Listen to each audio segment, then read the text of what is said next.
Alrighty. This is what I'm looking at now is the Brazil card that's coming up on the 14th of March. I actually really like this card. I think there's a lot of good fighters on here, a lot of good matchups. I'm a little sick at the moment.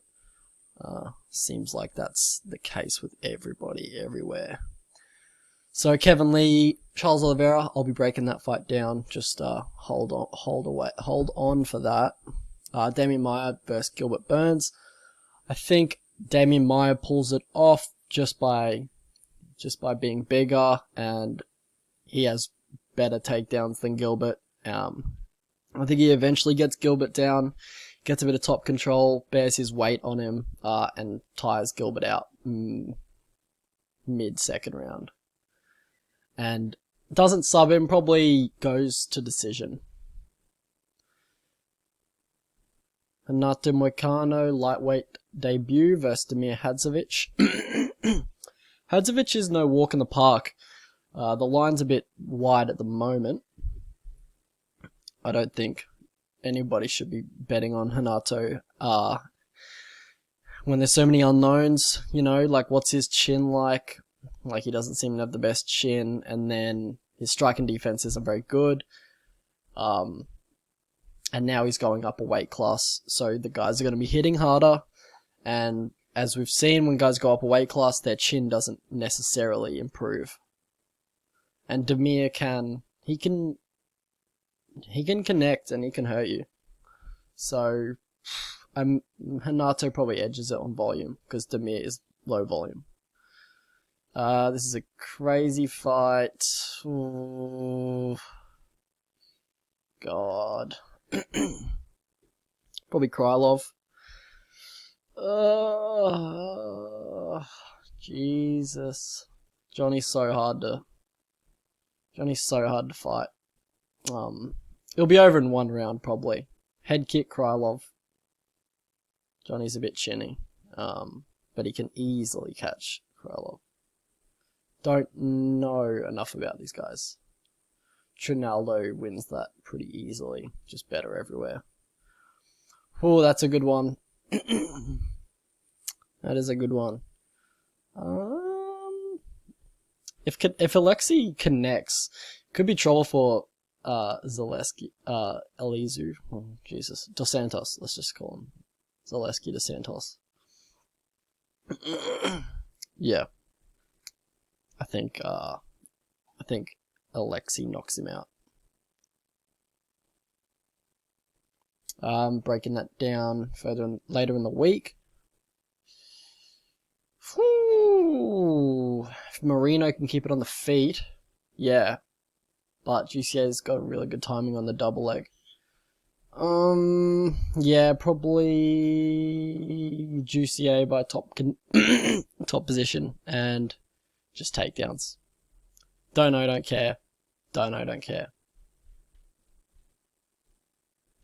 The fight we're breaking down in this very video is Amanda Ribas versus Randa Markos.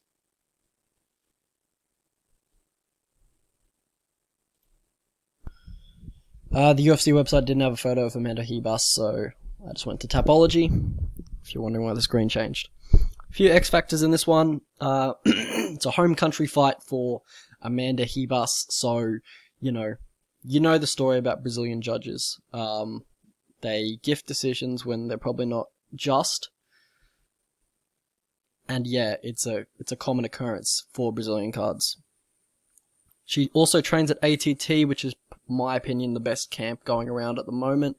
Has a lot of training partners in her weight class, such as Joanna, Valerie Latorno, not sure how you pronounce it. She's also bringing in this fight a 3-inch reach advantage, or a 2.5-inch reach advantage. And for Randa, she was, she doesn't do anything crazy. She doesn't do anything, she doesn't excel in any one discipline, really. I'd say probably her jiu-jitsu is probably her best, is her specialty. She'll look for dominant position immediately once she gets opponents to the ground. Mostly she gets them to the ground via the outside leg trip in the clinch. So she'll be definitely looking for that in this fight. On the feet, she looks for the straight right. When off the clinch break, she'll look for a straight right. A lot of her offense is in the clinch or surrounding it. Also in the clinch, she'll throw some dirty uppercuts. So that's mostly where a lot of her offense comes from. It'd probably be smart for Ribas to evade the clinch and not engage it. Even though she can do some judo throws because she's a black belt in judo, but it just gives Randa that opportunity to implement her own game plan. Whereas you have so many other paths to victory. So just take the path of least resistance. Also, Randa Markos, she stalls, like once she's sprawled, she stalls, and then the opponent will just get like an overhook or should isolate the arm or something, and then, get her back in and, yeah, it's just creates an awkward scramble. If you could just sprawl and then disengage by using the elbow guard, that's what you should do. For Amanda Ribas, not a lot of tape on her. Not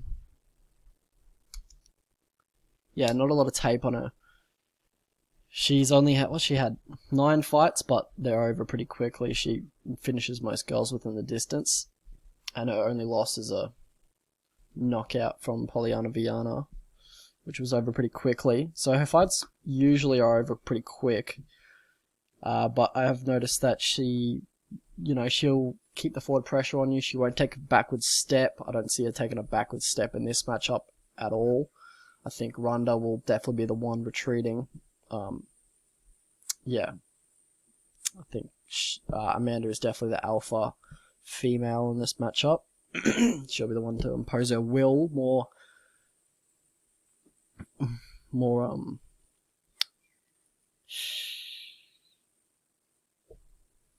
effectively.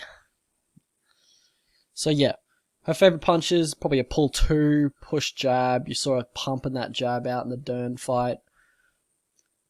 Just leaning back, coming back with a 2, not lifting her feet up or anything in the Dern fight. She's got pretty decent boxing. She's obviously been working on it at ATT behind the scenes, during her USADA suspension period. She's also got a nice head and arm throw, although it is inadvisable in MMA to do a head and arm throw because they can easily slip their head out and then take the back. But she's pretty proficient at it, and she's a judo black belt. She knows what she's doing. She knows where the leverage is. She knows where the momentum shifts are. So she's pretty. It's a pretty good technique that she uses on that.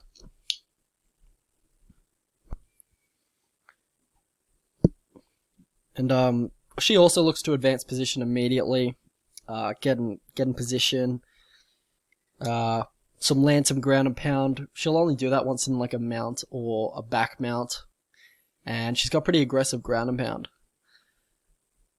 which could cause Markos to shell up and get TKO'd. I can definitely see that happening. She'll also get the body lock in when the opponents give their back or turtle up. She's pretty quick at getting the body lock in and just obtaining back mount. So how she wins, as I said before, black belt, BJJ, and judo. Good takedown defense, good footwork, good upper body and head movement, good cardio. Improved striking a lot since joining the UFC. Also a striking defense, which was a weakness of hers on the regional scene, and she's obviously improved that with ATT. For Randa Markos, how she wins, when she's aggressive, you saw in the Angela Hill fight when she was aggressive, the fight turned, it didn't turn, but she just got she got the fight where she wanted really quickly, and she got the sub right after. So that was really, if you're a Randa Markos fan, that was really inspiring because it shows like how good she could be if she was aggressive. And she's also got pretty decent top control. How she loses, however, for random Markos, she can be controlled on her back for long periods of time. She's also got a wide stance, which means she's heavy on both legs, especially her lead leg, as she likes to pump out that jab. So she's kind of open for leg kicks, and she just eats them, kinda. She's also got subpar takedown defense. She's low volume on the feet, leads to close fights, split decisions. She's flat-footed, kind of plods around the octagon, predictable movement, can be forced, can be pushed back onto the cage. She'll back up in a straight line. You just kind of feint her back, and Ribas does feint a little bit with her head movement. So that could be a path to victory, feint, get her to the cage. Few strikes, shoot a double leg on the ground, top control. And that's pretty much the recipe for disaster for Markos. Something to note with Markos is that, I don't know if you believe in this stuff, guys, but she goes win, loss, win, loss, win, loss in the past 10 fights or something, and she's due for an L next. But that doesn't mean anything. But she's a very introspective, and she looks at the mental side a lot, as you hear in her interviews. She talks about the mental side a lot and the problems she's had with it. I think she sees a sports psychologist now. I don't know if she's still seeing them, but this hostile crowd, like in Brazil, I don't know if she's ever fought there. It could play on her head, because she has talked about letting the outside, external factors, involve themselves within the fight, and she's just been, just overthinking in the fight and just analysis by paralysis, which you can't do in the octagon if you don't have time, especially if you want to win a decision. Yeah, and I just looked it up, and she has fought in Brazil before. She went to a draw with Marina Rodriguez, which is a pretty decent showing, to be honest. I highly rate Marina. So that's a pretty decent effort, but I do think Marina won that 29-28. But whatever, she's shown that she has the ability to come out and perform in Brazil. Yeah, so past a victory for Randa. Counter when she's coming in. When she comes in with a pull 2 or something, don't attempt a head and arm throw as you normally do. She's just gonna have stronger hips than you. She's gonna have better understanding of leverage and momentum. Don't do it with a judo black belt. Past a victory for Ribas. Low leg kicks. Level change when Randa charges forward with a combination. How she does those 1-2 blitzes, kind of flat-footed, kind of like Cowboy, how he throws his 1-2s. Just change levels and shoot for a double leg on that. As I said before, get the takedown, get some top control, look for submissions, be patient with Randa. She doesn't give much off her back, but you could find it. To be honest, I see the mental side playing a big part in this fight. Ribas is kind of everything Randa isn't. Loud and confident, which is, and Randa kind of said that was the problem with Hill, that she was loud and confident and obnoxious, but I don't think she's going to be able to do the same thing she did to Angela Hill to Randa Ribas.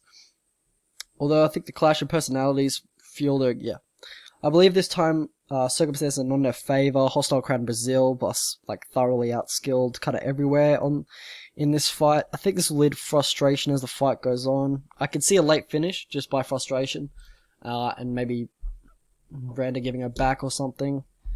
But I've got Ribas by sub in round 3. Prediction, Ribas by sub round 3. The Ribas money line, I think it's pretty much, if that goes to 145, it'll probably be like a max bet. But at the moment, probably if that goes to 140, I'll think about like a 3-unit play. It's kind of a parlay piece, guys. If you like Ribas inside the distance, maybe if it's like $3.50 or something, $4, maybe that's a play. But yeah, I think Ribas rolls here.